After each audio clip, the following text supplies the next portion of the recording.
Hoje nós tivemos aqui conosco o pré-candidato a prefeito de Mogi Guaçu, Dr. Nora. A conversa foi muito interessante, as perguntas diferentes dessas perguntas que vocês estão acostumados aí nos outros podcasts, eu garanto que vai ser muito esclarecedor para todos os eleitores de Mogi Guaçu.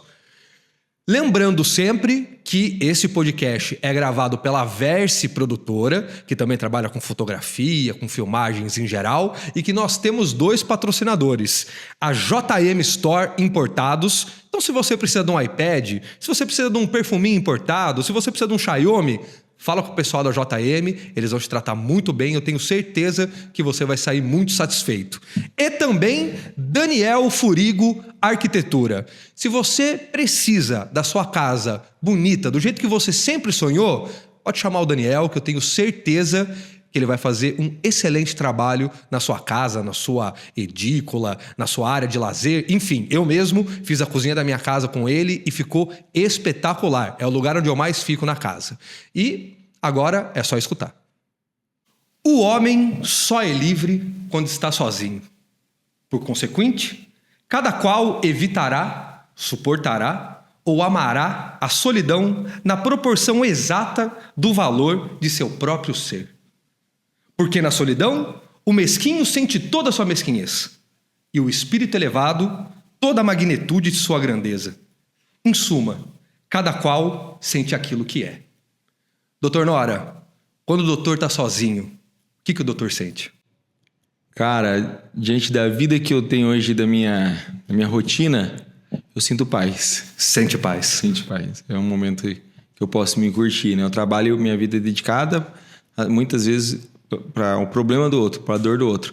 Então, quando eu estou sozinho, é um momento que eu me curto, acho que eu sinto paz. Sente paz. Mesmo com toda essa questão agora da política, a gente sabe que a política, ela suga as pessoas. Normalmente, quando nós vemos assim o antes e depois de candidatos, você percebe no físico deles que a política sugou eles de alguma maneira, porque é uma entrega muito grande mesmo. Mesmo na política, o doutor consegue sentir paz. Eu consigo ter a resiliência de entender que em alguns lugares da minha vida a política não pode e não deve entrar. Em momentos que eu estou ali com a minha família, né, ou até mesmo com meus pacientes trabalhando, acho que cada coisa tem o seu lugar, e ter essa resiliência de pôr cada coisa no seu lugar é importante para a nossa saúde mental, inclusive. Perfeito, doutor. Doutor, vamos começar falando um pouquinho sobre a sua vida pregressa. Quando que o doutor realizou que queria ser médico? Cara, quando eu era bem pequeno ainda eu já falava de ser médico, mas eu vim de uma família muito pobre, né? Minha mãe era dona de casa, meu pai pedreiro, né? Então a gente viveu com muito pouco. E quando eu era pequeno eu falava que ia ser médico, mas quando a gente vai pegando uma certa noção de como que é a vida, de como que é o mundo, quanto custa para ser médico, a gente vai desanimando, né? Sim. Aí eu sou de Pouso Alegre, Minas Gerais, com 12 para 13 anos de idade eu vim embora para Mogi Guaçu. E aqui eu me envolvi com um ramo de loja, né? Eu trabalhei com a minha família, loja de roupa, fui vendedor, fui estoquista, fui caixa de uma loja e depois fui gerente de uma loja. E aí ficou que meio afagado esse sonho, mas dentro eu sempre quis ser médico, desde pequenininho eu falava, vou ser médico. E um dia surgiu a oportunidade de falar, eu tô ficando com um tempo meio ocioso, chegava da loja, vou fazer alguma coisa, uma faculdade, né? E aí eu comecei enfermagem, cara. Antes legal. de fazer medicina, Bom eu fiz saber enfermagem. Que o doutor veio da enfermagem. Aí comecei enfermagem, né? Eu fiz ali no São Francisco, no Colégio de São Francisco. E aí eu comecei a estudar enfermagem. E aquilo para mim era... Eu tinha certeza que cuidar, estar do lado do paciente, né? Trabalhar com isso era o que eu queria. Era saúde. E acabou ficando até desinteressante o ramo de loja, de comércio, né? E eu me dediquei bastante. E no meu segundo para o terceiro ano ali de enfermagem, eu estava assistindo um vídeo no YouTube, cara, e aí me chamou a atenção um casal cantando uma música louvando, um louvor da igreja. E eles cantavam muito bem, eu mandei uma mensaginha para eles lá, né? Nossa, parabéns, gostei demais, curti demais. E aí a gente começou a conversar, e eles conversa bem. Você faz o quê? Eu falei, eu estudo enfermagem. Vocês? A gente estuda medicina. Eu falei, nossa, que da hora, meu sonho, isso aqui, mas não tem dinheiro. Ele falou, nós também não. Eu falei, mas como é que você não tem dinheiro e faz medicina? Não, a gente estuda na Bolívia, que é mais barato, isso aqui. Daí eu falei, é mesmo? Eu me interessei muito e comecei a pesquisar. E aí eu pus no meu coração que eu iria estudar na Bolívia, né? Porque era muito mais barato e tudo mais. E tinha questão, né? Óbvio, tinha as dificuldades de voltar para o país, revalidar o diploma e tudo mais, mas eu estava decidido que eu queria fazer medicina. E aí eu deixei, indo para o 3º ano de enfermagem, fui embora para a Bolívia, com a cara, com a coragem, sem saber falar uma palavra de espanhol. Fui embora para a Bolívia estudar medicina. Ah, muito bom, doutor. E em que momento, já que nós falamos da medicina, em que momento a política entra na sua vida? Que nós somos animais políticos, isso a gente não vai nem discutir, né? Normalmente quem entra na política já tem um gosto anterior, às vezes não por um candidato, por um partido, mas pela política em si, pela prática da política. Quando que essa arte da política, essa prática da política picou, doutor? Como você disse, eu sempre gostei de política. Sempre gostei desde pequeno. Inclusive, em Pouso Alegre existe um projeto muito legal que chama Câmara de Vereadores Mirins. Que é a mesma coisa do adulto, né? Acho que em algumas outras cidades também existe. E aí, quando eu era criança, adolescentezinho, eu fui vereador mirim lá. Sempre gostei de política.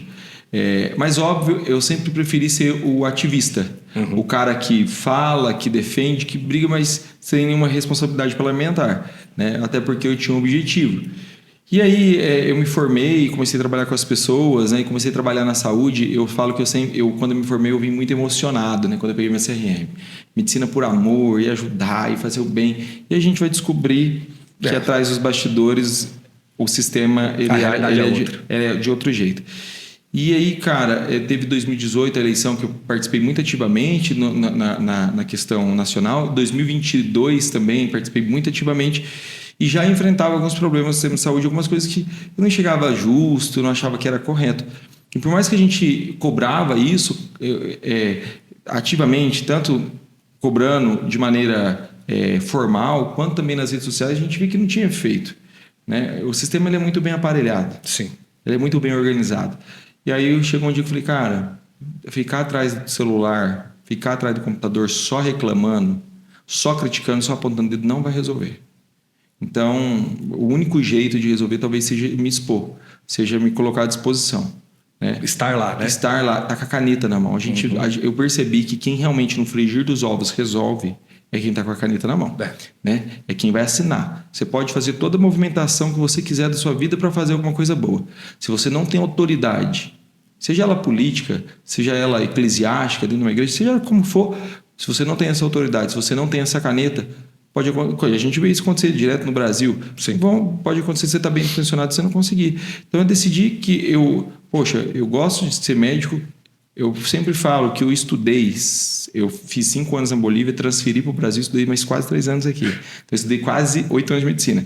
Falei, gente, eu não estudei quase 8 anos para ser vereador, não estudei quase 8 anos para ser prefeito. Você deixa uma carreira para trás, né? Eu não estudei para isso, eu estudei para ser médico. É o que eu amo fazer. Sim. É isso que eu amo, é meu ofício de vida. Mas eu percebi que para fazer isso bem feito, muitas vezes a gente precisa se expor, enfrentar algumas situações, não para hoje, às vezes não é para hoje, é para amanhã. Uma saúde justa, uma saúde mais igualitária, entendeu? Acabar com alguns esquemas que existem, que se tornaram, inclusive no Brasil, até mesmo, a gente vê hoje como, não é todo mundo, eu sempre falo, não é todo mundo, sempre tem sua exceção, mas eu uso a saúde pública, não tem convênio, eu uso a saúde pública. Às vezes eu estou em algum lugar e eu não me apresento como médico, isso acontecia antigamente, agora as pessoas já me conhecem, então não tem como me esconder muito, mas eu já passei no Serviço Público de Saúde de Mogi Guaçu, onde o médico olhou para minha cara e me deu uma receita, não me examinou, não olhou na minha cara. Aquele atendimentão. Sem interesse, sem qualquer tipo de critérios, inclusive médico, né? E aí eu médico já passei por isso, você imagina a população. Então, a gente percebeu que a medicina, junto à política, cara, hoje o Brasil é uma vergonha, né? As pessoas enxergam, o brasileiro tem vergonha de política hoje. Você vê que a quantidade de pessoas que foram para as urnas na última eleição foram poucas, né? Inclusive nas municipais, porque as pessoas não acreditam mais em política. É muito defasado. O cara fala, eu vou fazer diferente, vou contra o sistema, eu vou reformar, eu sou diferente. Chega lá e é a mesma coisa de sempre. Então as pessoas estão desacreditadas. E a política, na verdade, ela não é esse bicho, ela não era para ser esse monstro que é a nossa nação. A política foi criada, né, o sistema político é para ser um braço de ajuda, de socorro para a população. É para auxiliar, para organizar, para fiscalizar. Isso deveria ser a política. Igualmente a medicina. A medicina também é um braço de socorro e de ajuda. Então eu percebi que para funcionar o outro tem que ser justo. Esse processo de distanciamento do povo com a política é um processo histórico no nosso país, infelizmente, né? Desde que o Brasil existe como instituição, nós temos esse processo de distanciamento das massas. Alguns anos atrás, principalmente com a polarização, a gente tem visto as pessoas se voltarem mais para a política, né? Se a gente for pensar bem, há, 15 anos atrás, você não tinha ideia de quem era o ministro do STF. Hoje em dia todo mundo sabe, os caras de cor, se gosta, se não gosta, todo mundo tem uma opinião sobre. Como que o doutor acredita que a gente consegue trazer essas pessoas para perto da política, gostando da política e trazer o entendimento de que a política ela é importante para essas pessoas? Como que o doutor, nas andanças que o doutor tem feito, eu tenho visto no Instagram, tenho seguido, consegue conversar com as pessoas em relação a isso? Política é importante, você não pode deixar isso de lado, você tem que prestar atenção. É um mote que o doutor acredita ser importante, é algo que você tem conversado com a população, ou isso passa despercebido? Não, eu penso igual a você. Política é uma ciência. E como qualquer ciência, precisa ser estudada. Perfeito. Então, hoje a gente vê muita gente falando de política e não sabe o que é política. Muita gente fala do judiciário, não sabe o que é o judiciário, não sabe o que é regras. Eu vejo hoje, como pré-candidato, as pessoas me pedem coisas ilógicas. Você fala, nossa, o cara está pedindo me reformar uma lei nacional. Ele sabe que existe. Então, a gente percebe que muita gente, e você falou a verdade, graças a Deus, muitas pessoas têm se interessado por política. As pessoas hoje sabem quem são os ministros do STF. As pessoas sabem hoje...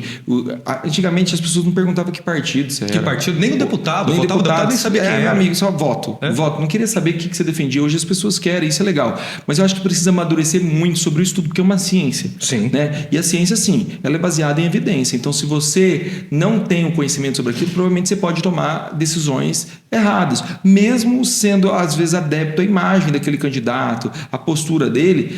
Política é uma ciência. Tem envolvimento de área econômica, né? Área social. Então, assim, precisa se entender no contexto. E você falou, e é verdade, a disseminação, tanto da notícia boa quanto da notícia ruim, na política é perigosíssimo. Perigosíssimo. Né? Então, às vezes, o cara é um político, ele está politizado, mas a informação, a doutrinação está chegando de maneira errada. E isso é importante que a gente ensine as pessoas a ler sobre política, a estudar sobre política e não só opinar baseado na opinião eu falo de política baseado na opinião do Dr. Nora. Não. Vai estudar os primórdios da política, vai estudar o que é política, como ela funciona, quais são as regras, quais são as leis que regem a política. Isso é importantíssimo. Sim, sim. Dr. Nora, o seu evento de pré-candidatura, eu acho que foi o evento mais bonito que nós tivemos até agora. Bonito no sentido de ser num lugar muito bonito, com pessoas importantes, inclusive a deputada Carla Zambelli.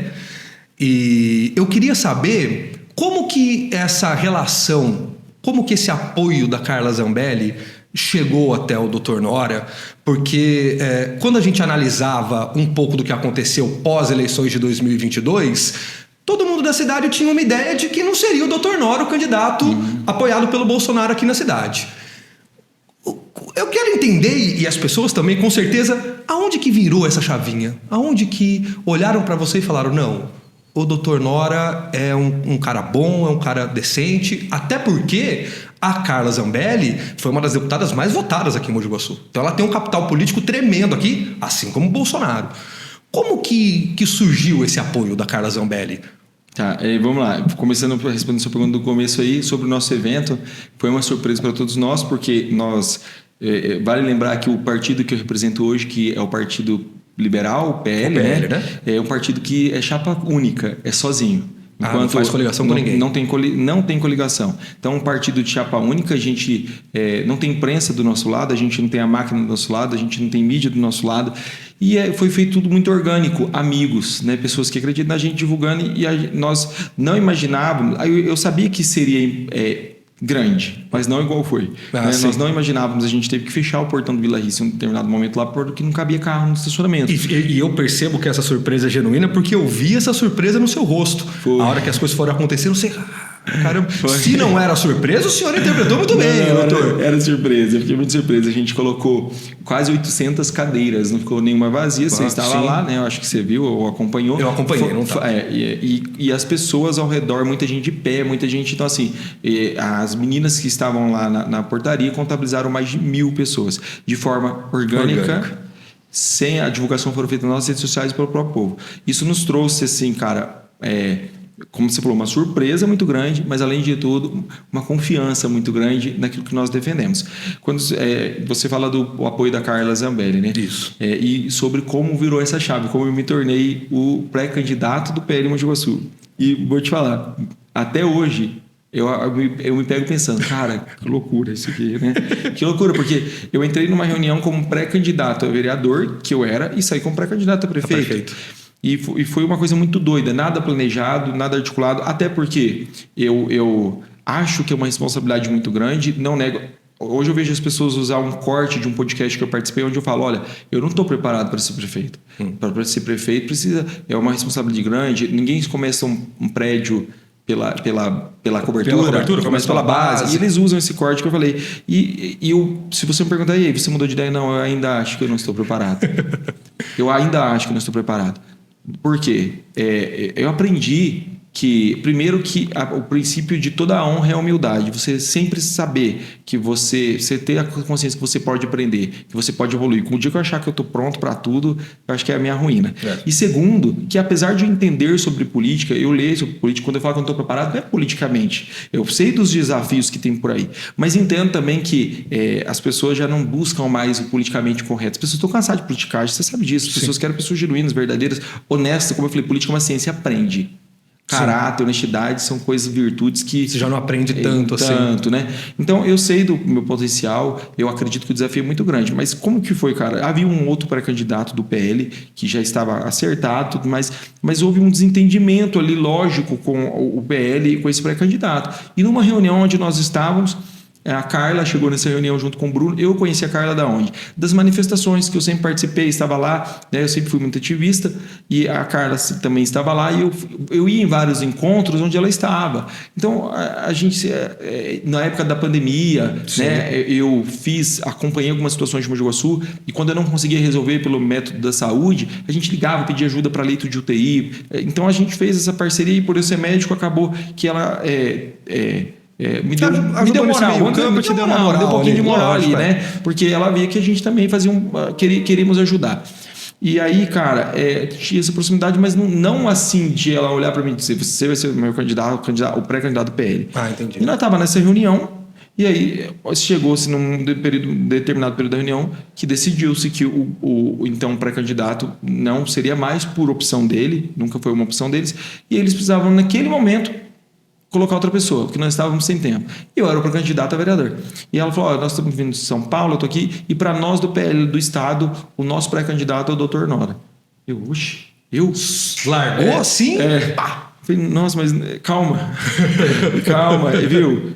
Ela falou, doutor, não precisa saber se aceita. E aí as pessoas estavam lá junto, não, vai, doutor, vai, não sei o quê. E calma, eu vou conversar primeiro com a minha família, vou conversar primeiro com o meu pastor, né? E eu primeiro também preciso conversar com outro que é o pré-candidato, por respeito a ele, né? Realmente ver se é isso que ele não quer. E aí eu encontrei outro pré-candidato em outra ocasião, a gente conversou, ele disse, não quero. E ele ainda foi mais enfático, ele disse, se você sair, eu vou te apoiar. Isso era uma pergunta que eu ia fazer. Se ele te apoiaria... Não, me falou assim, abertamente, inclusive, é o doutor Fernandinho, que hoje é parlamentar. Doutor Fernandinho. Ele é parlamentar. Ele falou na sessão seguinte da Câmara, na tribuna, e está gravado. Não, tá aí, doutor Nora, que vai ser o pré-candidato a prefeito, tem o meu apoio, conheço ele, estou apoiando ele, estou com ele até o final. Boa. Então, eu sempre procurei o meio do respeito, da ética, nunca passar em cima de ninguém, e não foi uma decisão minha. Eu estava apoiado pela Carla, e foi uma decisão do PL, e o Fernandinho também me apoiou, por isso eu fui, né? E aí nós ligamos para a Carla, eu e ele, um dia, e no mesmo dia, um dia depois na reunião, e a gente acertou. E eu não tinha dimensão, cara, eu vou falar a verdade. Agora eu vou falar a primeira... Fica à vontade, aqui nós queremos a verdade. A primeira vez que eu vou falar isso aqui, eu já participei de vários podcasts esses dias. Inédito, galera. Primeira vez, eu não, de verdade, apesar de acreditar no potencial do meu eleitorado, que é muito grande dentro de Mogi Guaçu, Vamos falar disso também. Já. apesar de acreditar no potencial, mas eu falei, cara, eu nunca fui político, eu nunca fiz propaganda, eu nunca fiz marketing meu, eu não tenho mandato, eu tô contra a máquina, eu não tenho imprensa do meu lado, não tenho cargo comissionado, não tenho nada. Eu sei que vai ser muito difícil, mas pensa num cara que gosta de coisa difícil. Pensa num cara que gosta de desafio, sou eu. Que é o desafio. Não, é difícil, chama eu que eu gosto. Entendeu? Não tenho medo. E eu falei, não, mas vamos. E eu curto. Quando você tem paixão pro negócio, é leve. É. Eu curto cada dia, cada encontro com as pessoas. Eu não tô preocupado com o dia 6 de outubro só. Eu tô preocupado, cara, se as pessoas estão entendendo o recado. Eu tô preocupado se eu tô conseguindo ajudar de alguma maneira. Não tem a ver só com cargo. E essas pessoas que dependem de cargo público ou dependem da política para sobreviver, elas estão dispostas a fazer qualquer tipo de jogo. Eu não, porque no dia 7, se eu não ganhar, hoje eu sou pré-candidato, com uma futura candidatura, se eu não ganhar, eu continuo sendo médico, tendo a minha profissão, o meu serviço, que eu amo fazer. Então, não tem peso, eu amo. E aí, eu tinha confiança, mas eu não imaginava que a proporção seria tão grande e tão rápida como está sendo. Do jeito que está sendo. Do jeito que está sendo. Não imaginava. Entendi. Foi uma surpresa para mim também. Doutor, em 2022, quando o atual presidente Bolsonaro, na época, ele perde as eleições, ele acaba ali saindo na mídia que tanto ele quanto algumas pessoas, tipo Ciro Nogueira, por exemplo, meio que colocou a culpa na Zambelli. Meio que assim, depois daquele episódio, que teve aquele episódio com a arma e o outro militante lá que atazanou ela, enfim. Isso te preocupa? Porque eu tenho visto aqui que o pessoal tem que chamar de Bolsonaro. Essa rixa, ela ainda existe? O doutor consegue ver isso no partido ou não? Isso já está superado no partido, já está superado e Bolsonaro apoiando mesmo e a Carla Zambelli apoiando também, porque, repito, Carla Zambelli, excelente votação na cidade e o Bolsonaro mais de 70% dos votos aqui em Mogi Guaçu no segundo turno. Então, o candidato amplamente apoiado aqui na cidade. Essa cisão entre eles, há alguns anos atrás, te preocupa ou é uma coisa que já aconteceu há muito tempo atrás, o pessoal não vai nem prestar atenção? Primeiro, obrigado por fazer essa pergunta. Imagina. Obrigado por você dar a oportunidade de a gente falar talvez coisas que não foi dita e que nós sabemos porque vivemos no meio. Eu não sou, hoje, graças a Deus, eu não sou só um apoiador, um eleitor da Carla. Eu sou amigo. Eu fui para Brasília na semana atrasada e eu fiquei hospedado na casa dela. Eu conheço a vida. Eu sei que não é só a Carla deputada, eu sei que é a Carla pessoa. Né? E a gente acompanhou de perto esse episódio com a Carla, quando ela né, tem... Aquela questão da arma e aquilo tudo que trouxe... Não vai fazer o juiz de valor do caso, mas assim... Não. Até porque, cara, eu nunca julgo nenhuma situação que eu não esteja presente e que eu não tenha ouvido os dois lados. Perfeito. Nunca. Então, assim, a gente viu o episódio e a gente sabe que isso trouxe no meio político uma polêmica muito grande. Sim. E hoje, graças a Deus, hoje eu sei da relação Carla Zambelli e Bolsonaro. Não porque eu falo, eu já lá em Brasília a gente tem visto, eu vejo a relação dela, inclusive com o Eduardo Bolsonaro, que são muito próximos, muito amigos, né? E por questões, hoje as pessoas falam, mas por que a gente não vê mais os dois juntos no mesmo evento? Por que não acontece? A gente sabe como que o Brasil está perigosíssimo na questão judiciária. A gente sabe que, inclusive, eu não tenho problema nenhum em falar isso, que existe uma perseguição do judiciário, existe uma ditadura velada do judiciário. Eu não tenho problema em falar com isso, entendeu? Não tem nada meu que desaprove qualquer conduta minha antidemocrática. Eu nunca quebrei um copo, nunca tive em nenhum lugar onde cometeu qualquer coisa antidemocrática. Então, a gente sabe disso. E a Carla, por ser uma ativista política, e ela eu estive lá e eu acompanhei como... Você sempre foi, uma ativista fortíssima. Mas hoje dentro do Congresso, ela passa e tem gente que range os dentes, cara. Porque ela tem, assim, um peso muito grande mesmo. Sim. E ela, por ter esse ativismo muito grande, ela chamou muita atenção. Quanto mais você fala, mais você se expõe, mais você vira alvo. Exatamente. Então, a Carla é um alvo muito grande hoje do STF. A Carla responde vários processos do STF. A Carla tem várias situações, né? Igual o mandato dela foi ameaçado várias vezes. Nós estamos falando de uma mulher de quase 1 milhão de votos. Entendeu? Para ela é um alvo muito fácil. Então, às vezes, estrategicamente, pro Bolsonaro, Faz uma blindagem. é melhor não assimilar a imagem dele com a Carla nesse momento, porque lembramos que o Bolsonaro luta para voltar a ser elegível. Tem essa, né? Atualmente ele está inelegível. Exatamente. Então o Bolsonaro, o que ele faz? Ele tem essa relação por trás com ela, é uma relação saudável de um deputado, um parlamentar que tem uma expressão de voto gigantesca no país, que é da base dele. Né? Mas também mantendo aquela distância para não ligar essa imagem, ou seja, evitando qualquer desgaste necessário para o momento que ele está vivendo. Né? Então, assim, eu sei da importância tanto do Bolsonaro no cenário político quanto da Carla Zambelli, como você falou, uma deputada extremamente bem votada na nossa cidade, assim como o irmão dela, o Bruno Zambelli, também teve uma votação que a gente nem acreditava ter aqui dentro da cidade, e a gente sabe da importância dos dois nomes e como eles se completam. E hoje eu não tenho problema nenhum, porque eu sei que eu sou o candidato. Perdão aí, não vamos me processar. Eu sou o pré-candidato. Pré-candidato. Eu sou o pré-candidato do Bolsonaro. O TSE já deixou muito claro aqui que é pré. Não vai impugnar minha campanha. Por favor, TSE. Minha posição aqui. Eu sou pré-candidato. Então, assim, eu sei que eu sou o pré-candidato do Bolsonaro. Isso está muito claro, porque só olhar a quantidade de apoio que eu recebi do PL. Eu tenho o presidente nacional do PL dizendo: aqui está o pré-candidato, o PL não vai faltar para ele, e se nós não enviar verba para o Mogi Guaçu, ninguém vai conseguir enviar, porque nós temos a maior bancada do Brasil. Isso está demonstrado com os apoios que a gente tem demonstrado, e eu tive por diversas vezes com o Bolsonaro, né? Isso é legal. E eu sei também que eu tenho o apoio da Carla, então eu consigo lidar muito bem com essa junção, e acho que isso, na minha concepção, não me traz prejuízo nenhum, porque são bandeiras que eu defendo, né? Eu não estou aqui para defender a atitude naquele dia dela, né? Porque, como eu disse, eu não estava. Não vamos discutir o mérito. Mas hoje eu sei que por trás dos bastidores existe sim uma parceria que ainda vai dar muito certo. É uma parceria de longa data também, né? Lógico que ali vai acabar havendo entremeios entre as pessoas. Isso acontece. Mas foi bom o doutor salientar para todo mundo. E falando da votação, inclusive, nós falamos que o Bolsonaro no segundo turno, mais de 70%, mais de 60 mil votos aqui na cidade. Dentro dessa perspectiva, o apoio do Bolsonaro, ele te torna um candidato especial nessa eleição? Uma vez que... Um futuro candidato, né? Especial nessa eleição, uma vez que ele tem um capital político de mais de 70% das pessoas aqui em Mogi Guaçu, dos eleitores de Mogi Guaçu.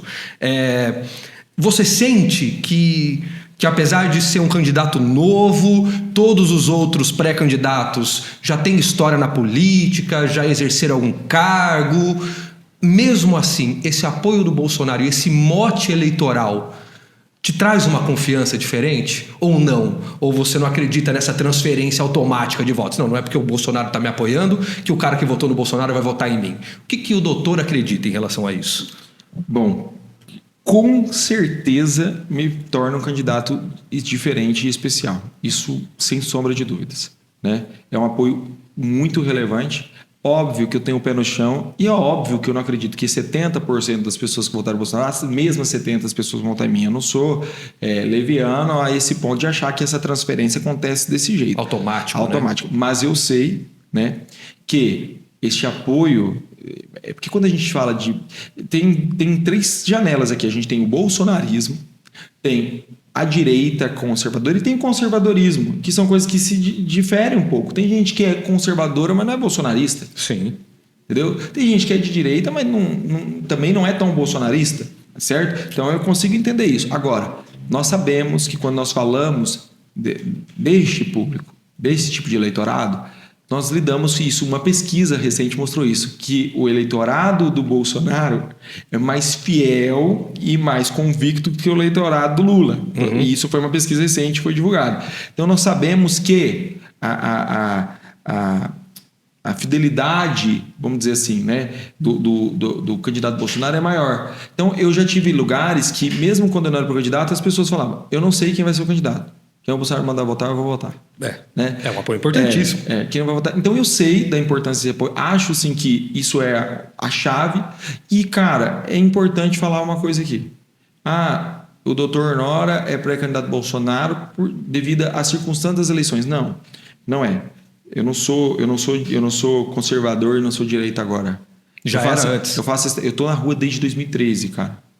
Desde 2013 eu sou um ativista político bem ativo. Sim. Em 2018 eu participei, eu falava do Bolsonaro antes mesmo das pessoas conhecerem ele, quando ele era deputado. Né? Em 2018 participei, em 2022 eu fui muito ativo na campanha do Bolsonaro. Eu organizei a campanha do Bolsonaro em Mogi Guaçu. Nós fizemos a maior carreata da história da cidade aqui dentro. Eu lembro da carreata. A maior carreata da cidade. Eu andei por essa cidade toda com o trio elétrico, fazendo adesivaço do Bolsonaro, Tarcísio, Marcos Pontes e Carla e Bruno, era o nosso time. Né? Então, assim, não é uma questão de oportunismo, como muitas pessoas estão fazendo agora. Né? Muitas pessoas que não são dessa pauta, e não é errado, eu tenho falado nos meus grupos, para os meus pré-candidatos a vereador. Gente, não é errado a pessoa discordar de você, não é errado, não tem que aprender a respeitar quem pensa diferente. Quem discorda, sabe? Eu posso discordar de você e te respeitar. E é o lógico. Então, assim, não é errado as pessoas estarem ao outro lado, pensarem de outro jeito. Cada um tem a sua verdade, entendeu? Mas o errado é a pessoa ser oportunista. Isso é, às vezes, trair valores dela, trair coisas que ela defende, coisas que ela pensa para ter benefício político. Então, eu, graças a Deus, não me encaixo nisso, porque são os valores que eu sempre defendi, sempre carreguei, e eu olho para mim em 2022, 2018, é a mesma cabeça, a mesma mente, óbvio, a gente amadurece um pouco. Mais experiente, né? Passa por outras situações. Exatamente, claro. Mas não uso de oportunismo. Então, assim, eu sei da importância do Bolsonaro e o seu apoio, mas sei também da importância daquilo que nós construímos na cidade. Sim. Eu tenho um eleitorado que não se resume eleitorado. Eu não sei nem se eu posso ficar falando que eu tenho eleitorado. Eu tenho apoio. Eu tenho um apoio de grupos que não se resume apenas a Bolsonaro. Porque se fosse só isso, é um tanto quanto perigoso. Você fica esvaziado de sentido, né? É um tanto quanto... Não, eu sei hoje quem são as representativas, aonde eu tenho representatividade. Eu tenho grande representatividade no meio da saúde. Principalmente, eu nem falo da classe médica, que eu tenho muitos amigos médicos, muitas pessoas que nos apoiam, que querem uma saúde mais justa, que cansaram de tentar fazer o que é certo e não conseguir, mas eu estou falando mais técnica de enfermagem, enfermeira, a tia da limpeza, a tia da cozinha. Esse povo, eu tenho uma grande representatividade lá, porque eu sempre olhei no olho, respeitei e sabe da nossa intenção.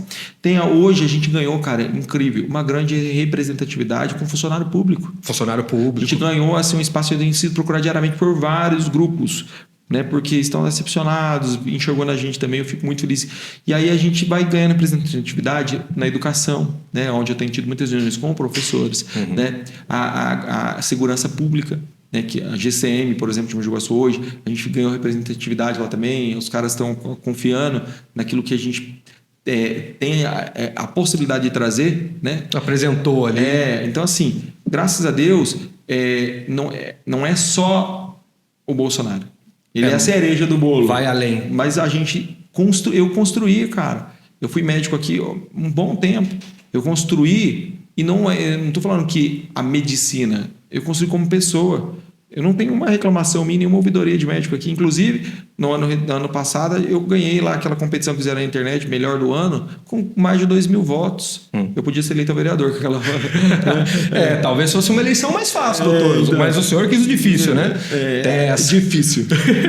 Em relação a essas questões dos servidores públicos, eu sou professor e não trabalho na prefeitura municipal, mas tenho colegas que trabalham, tenho familiares que trabalham e também uso o Sistema Único de Saúde. Também eu não tenho convênio. A minha esposa tem, eu não tenho. Uso o Sistema Único de Saúde. Quando eu converso com essas pessoas, e eu gosto muito de conversar, converso bastante com elas, um dos pontos que eles trazem assim, que é estratégico para a queda na qualidade do serviço de saúde, principalmente, da educação menos ainda, porque isso vem acontecendo de maneira gradativa na educação. Mas a saúde, a terceirização foi uma paulada. Terceirizou-se tudo. Tudo. O doutor, que trabalhou dentro do sistema, acredita que, de fato, o problema foi a terceirização. Se foi o problema, qual é a solução? Tá? Uma ideia que o doutor tenha de como isso pode ser solucionado. E se isso não é o problema, como fazer com que a saúde de Mogi Guaçu funcione da maneira que tem que funcionar, mesmo da maneira que está estruturada hoje? Ou não tem como? Ou tem que mudar a estrutura e tem que refazer? E na educação a mesma coisa. Porque hoje nós estamos passando por um processo em que as escolas municipais têm virado OSC, Organização Sociedade Civil. E isso eu, como professor, encaro como um problema. Não vou devagar aqui sobre o porquê disso, porque o entrevistado é o doutor, mas eu encaro isso como um problema na educação. Na saúde eu não tenho parâmetro para discutir, mas o doutor tem. Então eu gostaria de saber, doutor, essa aflição dos servidores públicos que trabalham nesses locais de estar reconhecendo que a terceirização fez com que a qualidade caísse, isso é real? Isso é por conta da terceirização ou não? Se fizer bem feito do jeito que está estruturado, dá para fazer? É muito importante a gente entender isso. Saúde, eu tenho falado isso em todo lugar. Saúde tem que ser por obrigação. Tem que ser por obrigação em qualquer lugar do mundo, prioridade. Você não vê ninguém feliz doente, você não vê ninguém que produz doente, você não vê ninguém que trabalha, consegue trabalhar doente. Então, uma cidade ela só é bem-aventurada, ela só é próspera se ela for uma cidade saudável. E no final das contas, o que importa para a vida de qualquer um de nós, você é casado, você tem filho? Não tenho filho. Tenho um cachorro, Kobe, inclusive. Beijo, Kobe. Não tenho filho, mas tem sobrinho? Tenho sobrinhos. Então vai. No final, eu tenho passado por isso muito assim no meus dias a dias. No final, o que importa de verdade não é a qualidade do banco da praça que eu tenho, não é a qualidade do calçamento da praça que eu tenho, não é a qualidade do evento que eu tenho na minha cidade, não é a qualidade da estrutura física que eu tenho na cidade. É bonito, é legal, é bom ter. Mas no final, o que importa de verdade é a qualidade do hospital da minha cidade. Entendeu? Você pode ter até convênio. Se você passa mal na rua, vão te levar para o serviço público. Entendeu? E eu volto a falar para você, é por isso que eu, tendo a minha formação e amando o que faço, estou me dispondo a esse desafio de ficar sendo criticado o tempo todo, atacado o tempo todo, ameaçado. Né? Eu estou me dispondo, mas é porque eu sei que o sistema precisa estar alinhado ao coração do médico, ao coração da enfermagem, de fazer o que é certo. Então, no que você me perguntou, o problema foi a terceirização. E, inclusive, eu tenho ouvido algumas pessoas usar isso para me atacar. O doutor é contra a terceirização. Então, como ele é contra a terceirização, se ele um dia ganhar, né, porventura ele ganhar, ele vai mandar todo mundo da terceirização embora, porque ele é contra e todo mundo que trabalha terceirizado vai ficar desempregado. Mentira. Eu sou contra a terceirização da maneira que foi feita na nossa cidade. E aí, por que eu estou falando isso? A gente viu em muitos lugares que a terceirização foi benéfica. Muitos lugares que... Agora, vamos lá. A terceirização tem regras. Sim. A terceirização precisa partir do princípio que uma empresa que se coloca como uma candidata para cuidar da saúde de uma cidade não é de tijolo. É de gente. É de gente, é o amor da vida das pessoas. Uma empresa que se coloca nessa condição para cuidar, ela tem que ter, no mínimo, um atestado de idoneidade, que é um requisito para terceirizar. É um requisito para licitação. Sim, a empresa que já foi condenada não pode mais licitar. Ela tem que ter, no mínimo, um histórico de excelência. Ela tem que ter, no mínimo, uma história de confiança, que passa confiança. Eu não posso pegar uma empresa que talvez vai beneficiar um ou outro, e vou falar a verdade para você, doa quem doer, mas a terceirização é o meio mais fácil de legalizar o desvio de dinheiro. Faz todo sentido. É o meio mais fácil, é por isso que hoje se prefere muito terceirizar. Então, óbvio, vai terceirizar a saúde, tem jeito de fazer dar certo. Mas calma aí, vamos abrir uma licitação e vamos acompanhar ativamente, vamos colocar a população a par daquilo que vai acontecer, de quem são os candidatos, de quais são os valores de contrato, de que serviço ela vai prestar. Vamos buscar quem é essa terceirizada. Aonde ela está prestando serviço? Cidade, daquela cidade. Vamos procurar saber quem é. Desse estado de idoneidade, o serviço que ela presta é bom, não falta medicamento, não falta exame, tem valorização do profissional. E foi o que aconteceu totalmente ao contrário no Mogi Guaçu, porque a primeira empresa que assumiu quando eu estava foi tirada daqui devendo, deu um prejuízo de mais de 10 milhões, acho que foi quase 15 milhões de reais. E hoje está brigando, o município acusa ela e acusa o município. Aí a que assumiu já estava envolvido numa série de escândalos de envolvimento com corrupção. E eu, há um ano, quase 2 anos atrás, estive dentro da prefeitura, dentro da Câmara Municipal, alertando sobre o risco dessa empresa que hoje administra. E sabe de uma coisa? Olha o que aconteceu. Eu denunciei essa empresa. Não denunciei porque eu não estava acusando de crime. Eu achava perigoso que uma empresa que estava envolvida em outros tantos escândalos, sendo investigada, pudesse causar o malefício que trouxe na saúde. Ninguém me deu ouvido, me trataram igual louco, me expulsaram da saúde da cidade sem nenhum tipo de justificativa. Isso é interessante falar, sem nenhum tipo de Fica à vontade, doutor. Me expulsaram da cidade. Só que 8 meses depois, a Polícia Federal deflagra uma grande operação aqui em Mojimirim, onde tem representantes dessa empresa, e aonde essa empresa é indiciada, investigada, apontada como um dos maiores desvios de verba da saúde do estado de São Paulo. Por exemplo, só de uma UPA, essa empresa está sendo investigada por desviar em Sorocaba 80 milhões de reais de uma UPA. No dia seguinte, essa empresa foi exonerada de Mojimirim, foi exonerada de São José do Rio Preto. Ela foi tirada a pontapé de Embu das Artes, foi tirada de Itu. Porque os gestores entenderam, calma, como que eu vou manter uma empresa dessa gerenciando a saúde da cidade? Se ela está envolvida neste escândalo de corrupção, nessa investigação, inclusive o próprio juiz orientou que os municípios tomassem cuidado, né? Os bens dessa empresa foram bloqueados. Essa empresa que tem um bem bloqueado, que está envolvida neste escândalo, ela tem capacidade, primeiro moral e depois estrutural, para manter uma saúde funcionando? Não tem, porque ela está com o bem bloqueado. Todas essas cidades exoneraram essa empresa. Mogi Guaçu renovou o contrato com essa empresa. Um contrato que chega a quase 6 milhões mensal. É muito dinheiro, né? Entendeu? E aí eu volto a perguntar. Eu volto a fazer a afirmar. Eu não sou contra a terceirização. Eu sou contra a terceirização do jeito que é feita aqui dentro da nossa cidade. Com empresas envolvidas em escândalos de corrupção gigantesco dentro de saúde. Aqui não é a casa da mãe Joana, não estou falando de saúde, eu sou médico. Eu sei o que está acontecendo na saúde de Mogi Guaçu.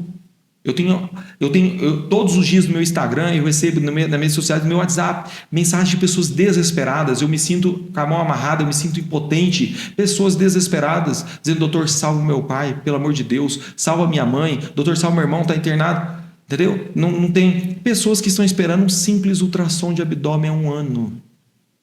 Pessoas que estão esperando para tirar uma pedra da vesícula há 3 anos. Pessoas que estão esperando um cateterismo que, segundo a literatura médica, tem que ser feito em 24 horas no máximo, 48 horas no máximo. 3 meses, 90 dias dentro de Mogi Guaçu. 90 dias para um cateterismo.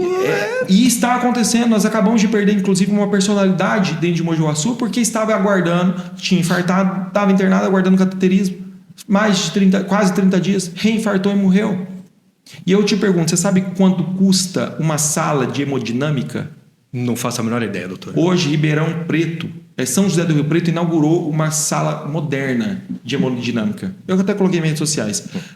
3 milhões e 700 mil reais. Uma sala hemodinâmica é onde faz o cateterismo.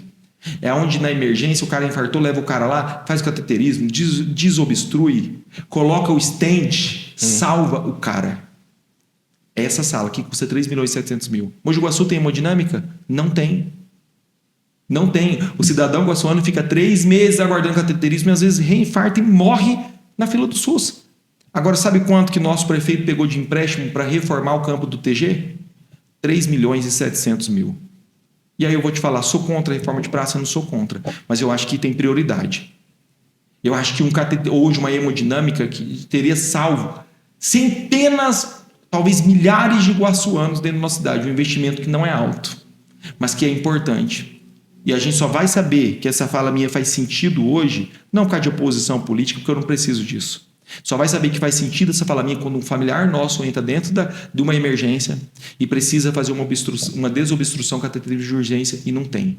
Aí as pessoas vão dar valor. Não tem como levar um infartado numa praça. Não tem como levar um infartado para dentro de uma pista de skate ou de uma quadra de tênis. Infartado tem que entrar dentro de hospital com estrutura e hemodinâmica para viver. Então, terceirizar dá certo com responsabilidade. Terceirizar dá certo com transparência. É por isso que o meu pensamento de um governo justo é que o portal da transparência da prefeitura funcione de verdade. E que se crie um sistema onde todas essas licitações sejam acessadas pelo povo. O portal da transparência aqui de Mogi Guaçu não tem funcionado. Não funciona. Não funciona. E nós vamos provar isso ao longo da campanha. Entendeu? Nós vamos provar isso ao longo da campanha. Então, assim, eu realmente acho que uma das questões mais preocupantes da nossa cidade, a mais preocupante é a saúde. Tem outras questões, como a educação, que também foi terceirizada. Não todos. E eu falo de educação com mais propriedade porque, infelizmente, com o fenômeno da terceirização da educação, o mais prejudicado é o professor. Porque o salário cai absurdamente e, assim, o professor ele quer sobreviver com dignidade também. Que já tem uma desvalorização nacional. Já tem esse problema nacionalmente. Exato. Aí a gente pega dentro da nossa cidade que poderia ter um plano de governo de valorização. E você é professor, você entende melhor que eu tenho recebido muitos professores esses dias. Esses dias uma reunião só com o professor. Cara, você fica assim, eu não imaginava que isso acontece. Porque geralmente a gente olha para o nosso ramo. Geralmente eu olho para a minha área. Quando você para ouvir os caras, nós temos uma empresa aí que terceirizou boa parte da educação. Nós tivemos o plano educacional de Mogi Guaçu destruído. Nós caímos 24 posições na educação do Estado. 24 posições nós caímos. Os professores falavam para mim, os alunos estão chegando no ensino médio sem saber, sem ser alfabetizados. E aí tem uma empresa que tem um contrato de R$1 milhão, que é o contrato com essa empresa que está aí, que ela faz? Dá palestra. Os professores falam para mim, doutor, nós somos tirados do nosso horário de aula para ficar dando palestra, coisas que não é do nossa, sabe, não é da estrutura da cidade, não funciona aqui. E a gente tinha um plano educacional, a gente tinha plano, nós queríamos ser ouvidos, ser consultados para saber o que... Não, chegaram, contrataram essa empresa, pagam o salário, e eles ainda nos atrapalham, ficam tirando, entendeu? Eu falo, cara, será que ninguém está vendo isso? Existem números, existem dados, não é o doutor Nora? Existem dados que mostram que nós caímos 24 posições nos últimos 2 anos.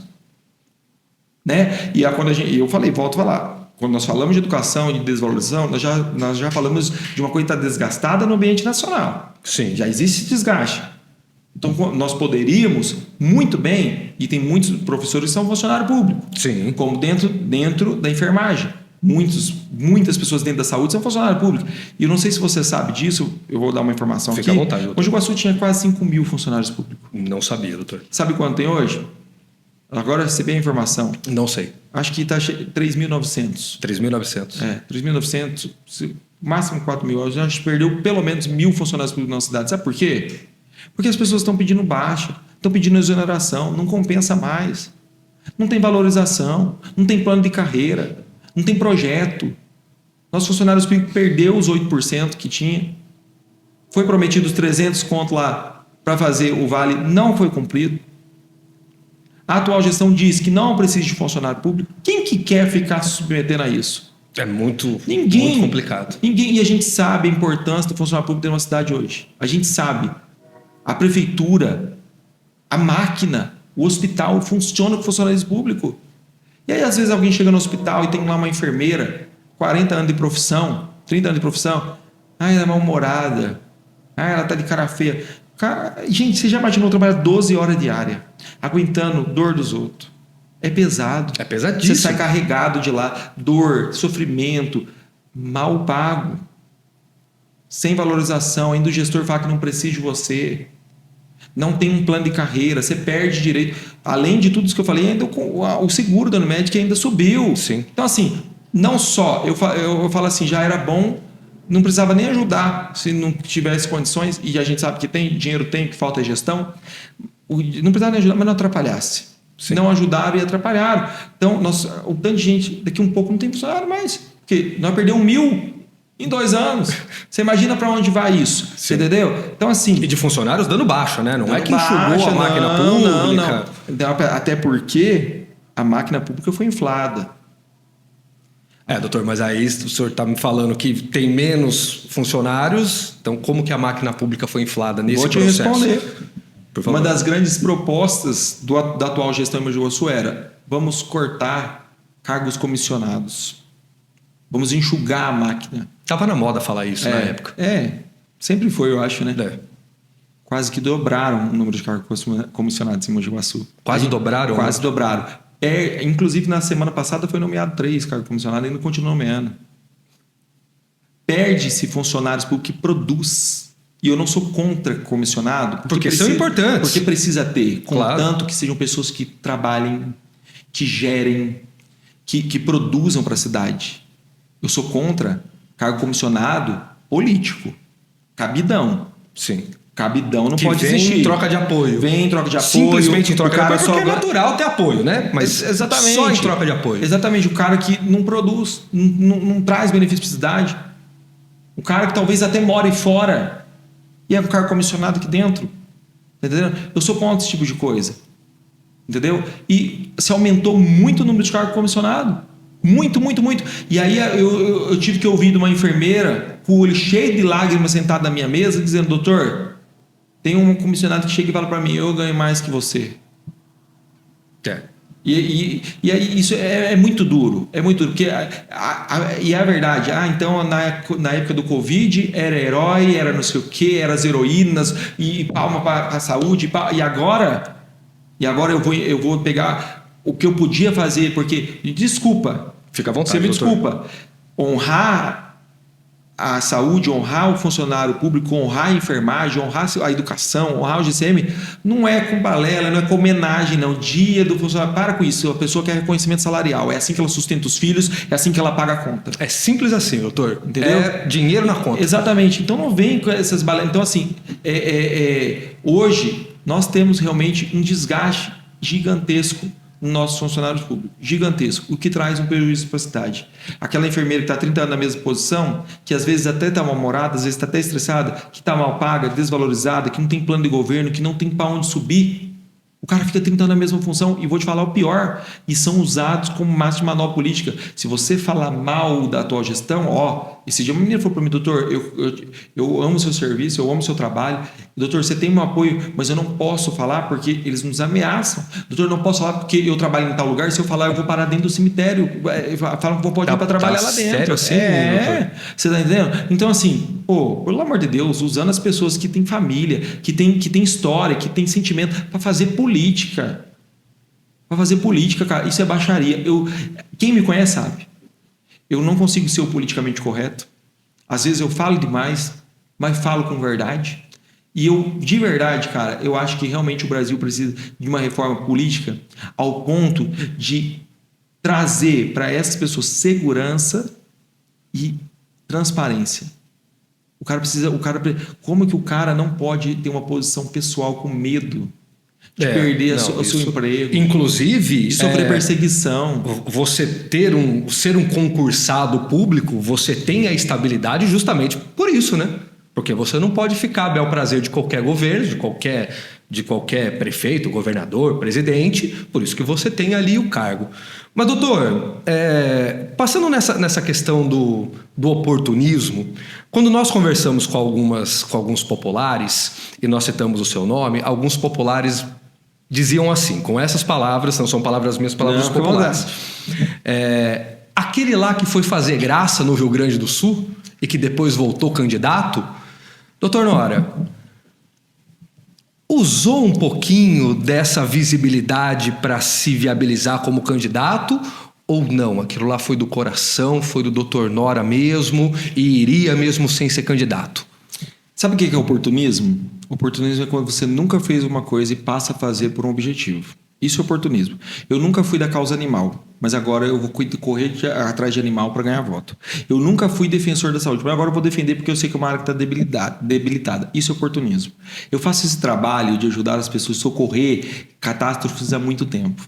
Eu fiquei 5 anos morando na Bolívia e eu tinha um trabalho missionário dentro do lixão onde eu cuidava de 300 crianças toda semana.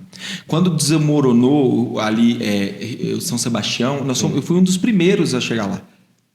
A gente uniu aqui em Mogi Guaçu e levou caminhões e caminhões de água, de suprimento. Eu estava lá. Inclusive o nosso amigo estava lá também, não ajudando. Ele estava em viagem e quando aconteceu essa Exatamente. chuva. Então, eu não faço isso hoje. Oportunismo é quando você começa a fazer. Eu sempre fiz isso. E quem me acompanha de perto, é óbvio que algumas pessoas que não conhecem nossos passos, conhecem quem a gente não conhecem nossa história, pode realmente criar essa perspectiva. Mas quem me acompanha de perto, família, amigos, igreja, sabe que sempre eu fiz. A Bíblia diz que a mão direita faz a esquerda, não precisa saber. Sim. Então eu não fico divulgando, a não ser que envolva recursos dos outros. Aí você tem que mostrar onde você está pondo. Doutor, né? aí só, desculpa cortar, vou deixar o doutor terminar a pergunta, mas é um post fixado no seu Instagram. Exatamente. Lá do doutor, fazendo um trabalho muito bonito, é inegável. Exatamente. Por quê? Cara, vamos lá, é uma coisa que nossos vereadores de Mogi Guaçu precisavam aprender. Transparência. Isso precisava acontecer. Eu levei daqui quase 10 carretas de doação.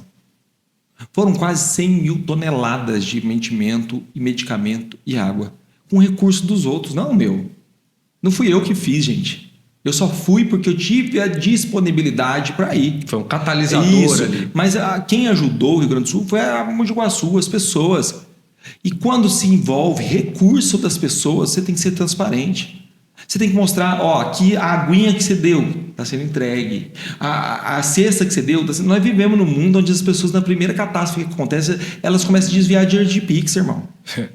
Começam a desviar a doação para casa delas. Isso foi um absurdo. Entendeu? E eu jamais participaria de qualquer coisa que pudesse linkar o meu nome a um tipo de esquema desse. Então a primeira preocupação que eu tenho é de mostrar, pessoal, eu estou trazendo recursos de quase toda a cidade. Está aqui. É uma prestação de conta. Está sendo entregue. Transparência. Entendeu? Está sendo entregue. Doutor Nora, as pessoas poderiam, inclusive, pensar. Porque assim, a verdade é uma só tem dois lados, viu, irmão? Quem faz e quem critica. Não tem outro meio. Então, quem fez levando, fez indo, fez doando uma garrafinha de água, fez orando, entendeu?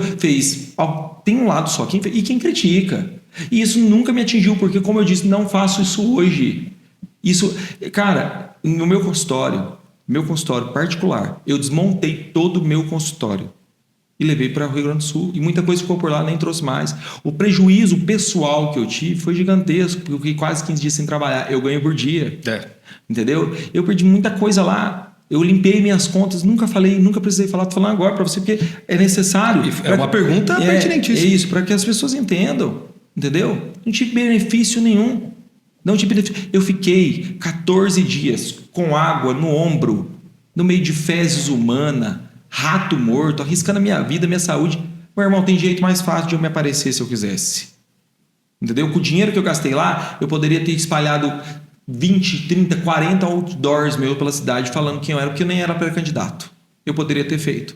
Entendeu? Então, pelo amor de Deus, ninguém vai para o meio da água, no meio de uma catástrofe, arriscando. E eu fui com uma pneumonia. Ainda eu fui doente, tendo febre, se arriscando. Ninguém faz isso, entendeu? Com fezes de rato, com fezes de pessoa, arriscando a vida. E vou falar, cara, eu vivi coisa no Rio Grande do Sul que eu falo, para mim foi um privilégio, não foi um esforço. O que eu vivi lá foi um privilégio. Eu, junto com a polícia militar, junto com a polícia civil, nós fizemos uma parceria. Deus fez algo tão lindo. Eu sempre falo de Deus, viu, mano? Eu acredito que a origem é Deus. Deus fez algo tão lindo. Eu montei o primeiro hospital de campanha. O primeiro hospital de campanha que atendia os moradores que estavam ilhados foi eu. A polícia, em parceria com a polícia, eu andei nas aeronaves da polícia quase todos os dias, socorrendo pessoas, trazendo pessoas. Entendeu? Na qualidade de médico? Na qualidade, mas era assim, por causa de que eu estava lá, eu era disposto, eu sou emergencista, então era muito pertinente. Mais pertinente, né? Eu entubei gente, salvei gente, a gente tirou gente de água, a gente, sabe? E vou falar mais, teve cidades que nós fomos os primeiros a chegar. Quando nós chegamos, a população chorou. Levamos medicamento para 6 municípios que não havia medicamento nenhum, que tinham sido alagados. Você acha que eu estou preocupado com quem está me chamando de oportunista diante de uma missão dessa? Um dia lá eu estava tão nervoso, começava a chegar mensagem assim para mim. Tá aí se aparecendo. Na hora eu estava fazendo política. Aí eu gravei até um isso, viu, cancela aí para mim tudo. Cancela, candidatura. Pode impugnar, pode fazer o que quiser. Eu não tô nem para essa bosta. Não tô nem para essa merda. Eu sei o que eu estava vivendo lá, irmão.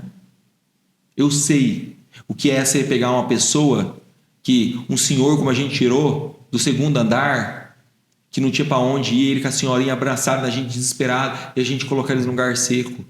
Eu sei que ia tirar pegar um menino que estava numa cidade ilhada, um acidente gravíssimo, o menino bateu de moto, no meio dessa catástrofe, o menino bateu de moto, ilhada, gravíssimo, e transferir esse menino, entubar, transferir esse menino numa aeronave e entregar ele dentro do hospital seguro.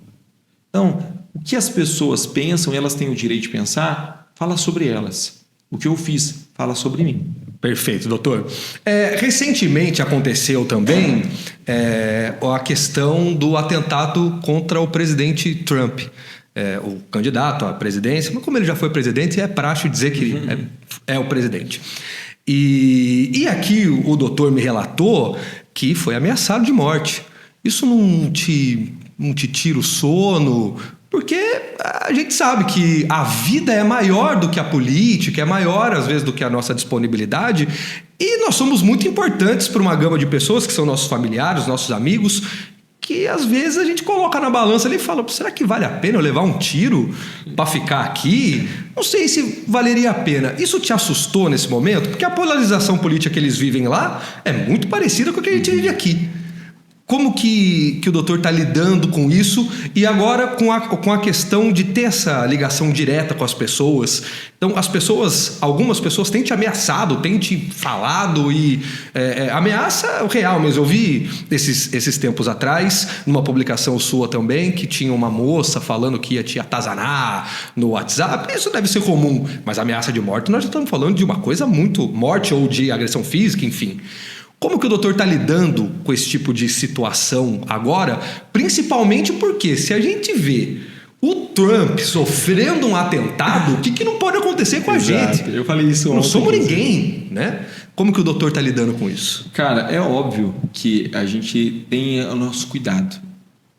Acaba que a gente acaba tendo um temor. Mas eu tenho um defeito, cara. Alguns encaram como qualidade, outros como defeito. E se tiver demais, realmente beira o defeito. Eu sou muito corajoso. Entendeu? Eu tenho poucos medos na minha vida. Né?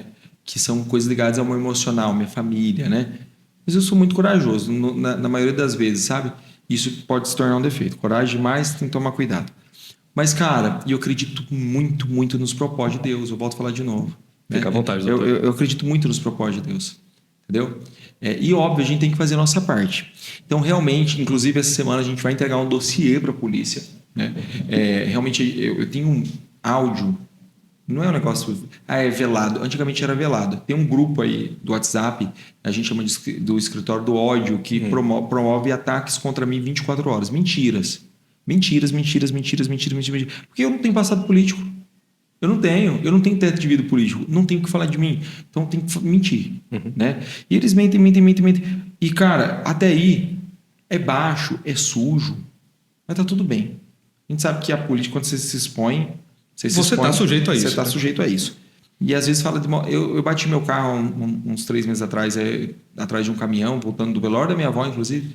Eu bati meus sentimentos para você e para sua família. E aí eu bati o carro, cara, quase 100 km por hora atrás do caminhão. Falaram que eu fiz isso por causa de política. Para me aparecer. Para se aparecer. Quem bate um carro 100 km por hora atrás de um caminhão para se aparecer. É uma maneira perigosa de se aparecer, né, doutor? Perigosa. Aí, cara, essa semana eu vi uma mulher falando nos grupos: nossa, esse doutor Nora é um cretino, ele é um safado, ele não presta. Porque eu levei meu filho com febre na Santa Casa semana passada. De madrugada ele não quis atender meu filho com febre. Ele é horrível. Eu nem trabalho na Santa Casa, cara. Eu trabalho em outra cidade. Então o sistema é bruto. Eu tenho visto isso. Entendeu? Só que a verdade é que eu sabia que aconteceria. Então isso não me aflige. Agora, quando a pessoa... Você pega um áudio de alguém falando: ó, nós vamos matar o Dr. Nora.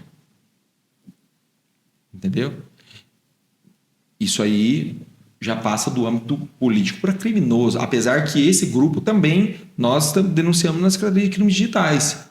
Porque você ficar levantando questões falsas e publicando esse tipo de coisa que prejudica, ainda mais nessa época existem leis, inclusive terríveis para esse período. A internet não é terra de ninguém, nunca será. Então, assim, nós também já entramos com a apresentação e eu acredito que logo nós vamos descobrir coisas que vão chocar a nossa cidade.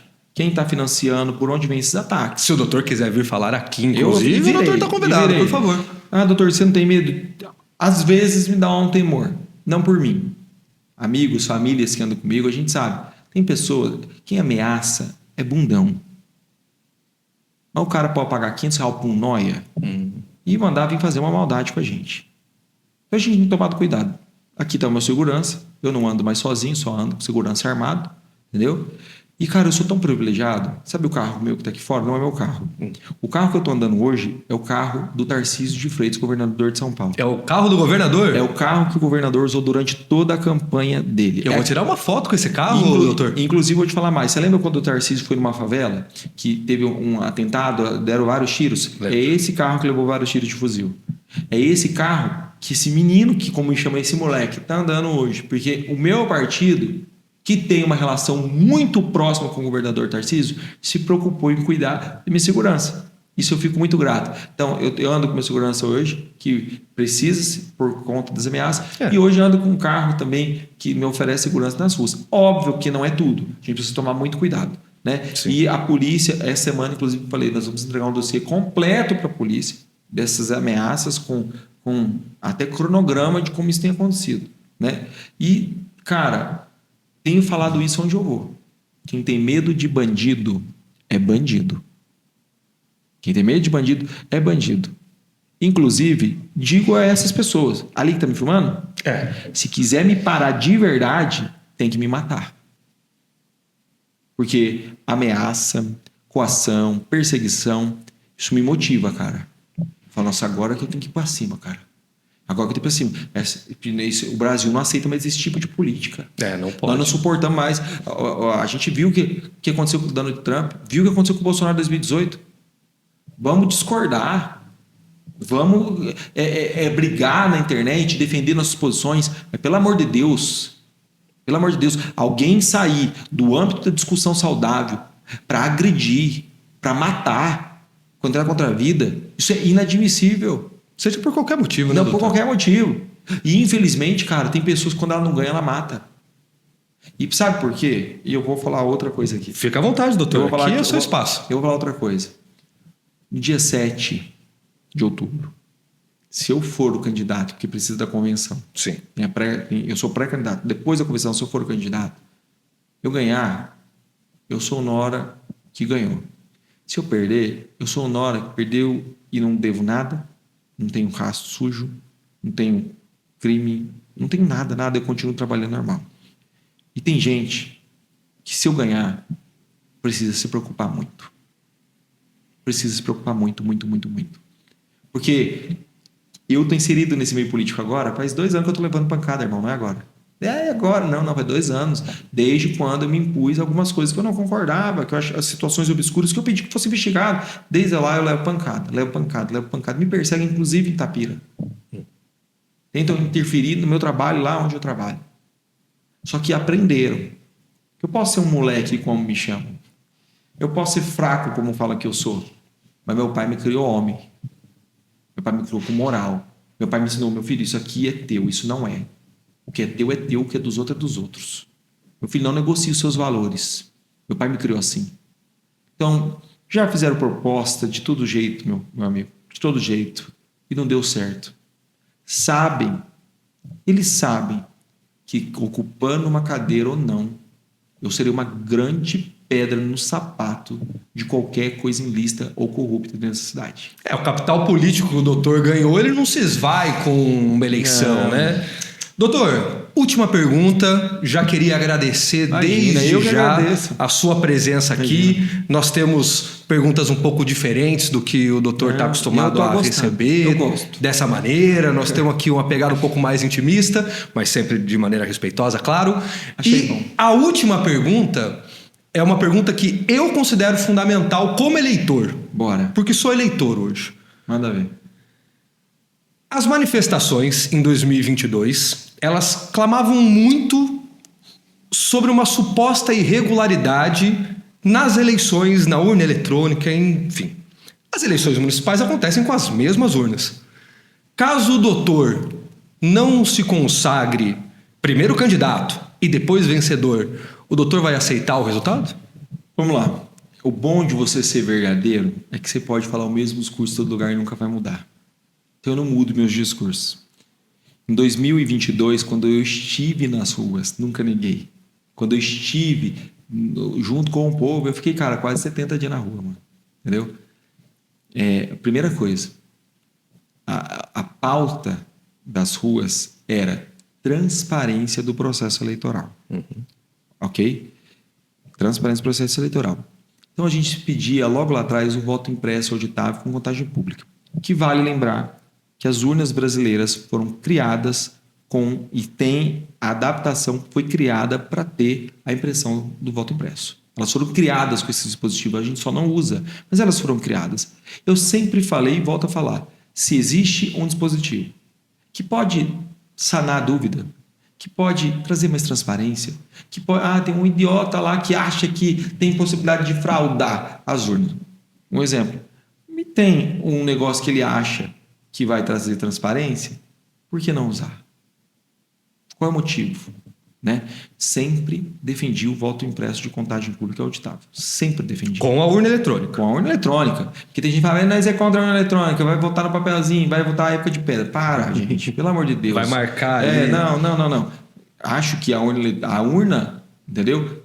Tem a sua vantagem, tem a sua modernidade, apesar dos maiores países do mundo, do primeiro mundo, não usar a urna eletrônica. São os Estados Unidos, Os né? Estados Unidos é voto impresso. Mas lá dá problema, muitas vezes, né? E às vezes some com...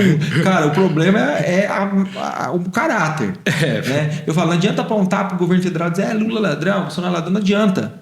Você vende seu voto por 50 contos, você troca seu voto por apoio pessoal, eu estou votando fulano, isso vai sair cara amanhã e é tão bandido quanto o candidato. E na eleição municipal, isso é um problema gigantesco, rola né? muito. E esse ano, meu irmão, nós vamos estar nas ruas não só como eleitor, como fiscal. Porque a gente sabe que distribuir dinheiro importa de escola. Né? Nós vamos acompanhar de perto. Então, assim, e eu respondendo a sua pergunta. Então, eu acredito sim que o processo eleitoral brasileiro precisa de transparência. Se existe o dispositivo, não tem para que não usar. E a gente sempre vai continuar defendendo a discussão. Precisa de transparência, Doutor, você acha que pode ser fraudado no município? Claro, cara, é óbvio. E isso é uma questão até de lógica. Você acha que se houver fraude nas eleições do Brasil, se houve fraude, como se defende parte da população, vão fraudar numa cidade como Mogi Guaçu? Acho arriscado, né? Não tem como. Não tem como. Eu fui fiscal de urna. Tem pessoas que vão, confere a zeríssima, depois vai lá, confere não sei o quê. Uma cidade que tem informação, uma cidade do povo ativo. Se houver qualquer tipo de fraude, vai ser nos currais dos interiores, onde as pessoas são muito simples, onde as pessoas... Né, é aí que acontece. Onde não existe investigação, onde, entendeu? Um lugar onde realmente a infraestrutura, até política, é muito, muito ruim. Se houver que acontecer, óbvio, por questão de lógica, vai ser nesses lugares. Então, eu não acredito de maneira nenhuma que a eleição possa ser... Eu acredito, volto a falar, que precisa de mais transparência. Mas não que aqui na cidade... Vou defender, enquanto eu estiver aqui na terra, no Brasil, que as urnas tenham voto impresso, contável, editável, não é crime e vai trazer transparência, cara. Vamos trazer transparência para todo mundo? Então, eu defendo. E eu não acredito que seja possível, dentro de uma cidade como Mogi Guaçu, ou dentro de grandes capitais, que existem oposição, existe oposição, sejam capazes de ser fraudadas ou houver qualquer tipo de interferência, até porque a gente sabe, a gente conhece muitas... Eu conheço hoje pessoas que trabalham, né, dentro do sistema político. A gente sabe que ainda existe muita gente honesta, né, juízes honestos. A grande maioria é honesta, promotores, né? Honestos. Então, eu acredito que tem total tranquilidade no processo eleitoral de Mogi Guaçu. Né? Se eu perder... como um futuro candidato, a gente tem que falar muito isso, não posso esquecer. Um futuro candidato. Eu frisei aqui também, caso seja candidato. Eu perder, e cara, posso jogar real pra você? Fica à vontade, doutor. Eu, inclusive, a gente acaba entrando no jogo tendo medo de perder. Agora a gente começa a ter receio, inclusive até de ganhar. De ganhar, né? Eu estou acompanhando, não é pesquisa só, não é nada disso. Eu sou pré-candidato, eu não fiz campanha ainda. Eu não fiz campanha. Mas, irmão, você sabe, você sente, eu saio na rua, velho, de verdade. Meus amigos não querem mais sair comigo. Por causa do carinho que a gente tem recebido, o abraço. Eu não posso mais ir no Boulevard, não posso mais no Big Bom. É uma figura pública. Porque assim, não é que eu não posso porque eu não quero. Realmente a gente tem percebido o quanto tem crescido. Então, cada dia que passa, mano, o negócio que era quase que real, porque há 2 meses atrás era quase real, hoje é uma realidade muito próxima. Perfeito. Doutor, considerações finais do doutor, pode fazer direto para a câmera, para os eleitores, para a família, para quem o doutor quiser. Então tá, obrigado primeiramente, viu? Obrigado pelo espaço. Eu gosto muito desse negócio de olhar no olho e a gente perceber o que é, o que não é. Isso é muito importante no mundo que a gente vive hoje. E quero dizer para as pessoas que vão assistir, né, que nos acompanham, primeiramente só tenho gratidão. Gratidão a Deus por ter essa oportunidade, por ter ganhado essa representação, por poder defender esses valores, por poder defender a saúde, que eu volto a falar mais uma vez. Eu só estou nesse jogo por causa da saúde. Óbvio, tem tantas áreas importantes, mas a área que eu hoje acho que é essencial para a vida, inclusive, nesse momento, do jeito que está, é a saúde. Então, quero agradecer as pessoas pelo carinho. Eu sou esse Zé. Meu nome é José Luiz Nora e quem me conhece antigamente, ser médico, me chamava de Zé. Eu sou esse Zé ainda. né? Eu não ligo para nomenclatura, não ligo para esse tipo de coisa. Eu sou esse cara que às vezes não sou corretamente político, né? O cara que às vezes, não, eu sou isso aqui. E aqui ainda eu tô mais comportadinho. Eu espero recebê-lo, então, doutor, sem se comportar. E aí eu também não vou me comportar, e aí a gente vai ter um bate-papo mais profundo em relação a isso. Podemos até discutir a reforma política, por que não, né? Mas aí são outras... Então, obrigado, pessoal, que tem me acompanhado. Obrigado a você, obrigado a todos vocês. E é isso aí, cara. É defender, primeiramente, no Brasil, o direito de discordar. Perfeito, doutor. Trazer a paz para dentro da política, porque muitas pessoas usam a política para fazer guerra e não pode ser assim. Discordar e respeitar as pessoas e buscar o melhor. É aquilo que a gente fala, transformação política. No final, a política não é sobre hoje. A política é sobre amanhã, é sobre o futuro, né? E às vezes nós nem estaremos mais aqui, mas sementes que nós plantamos aqui vão ser colhidas lá no futuro. Perfeito, Deus doutor. abençoe. Muito obrigado. Obrigadão, mano. Tamo junto.